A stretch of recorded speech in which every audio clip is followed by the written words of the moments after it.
Subscribe and share my channel Sudarsana. నమస్కారం. సుదర్శన YT ప్రేక్షకులకు స్వాగతం. శ్రీమద్ భగవద్గీత 17వ అధ్యాయము శ్రద్ధాత్రయ విభాగ యోగం నుండి శ్లోకములను నేర్చుకుందాం.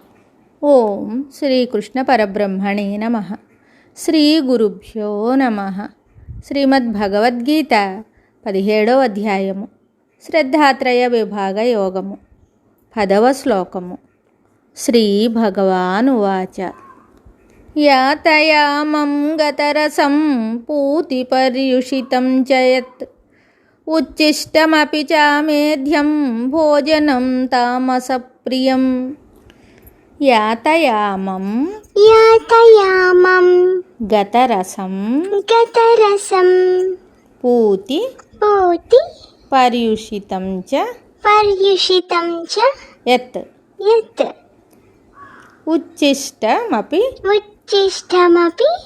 చామేధ్యం భోజనం తామసప్రియం.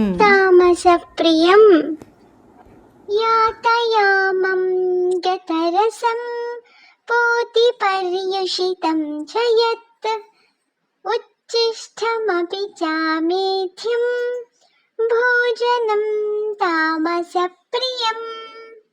ఈ శ్లోకమునకు భావము భగవానుడు చెప్తున్నాడు.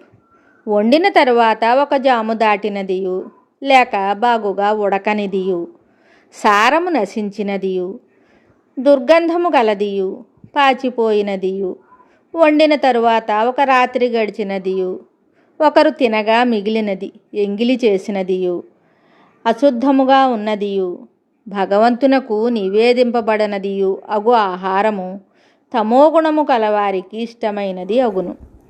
ఆరోగ్య శాస్త్ర ప్రకారము కూడా ఇట్టి తామసాహారము పైన తెలిపిన రాజసాహారములు నిషిద్ధములే అగును.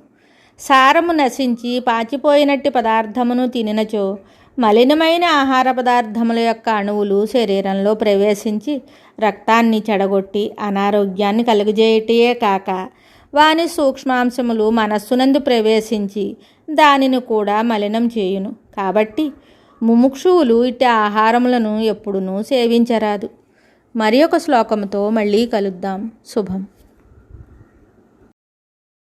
Subscribe and share my channel Sudarsana.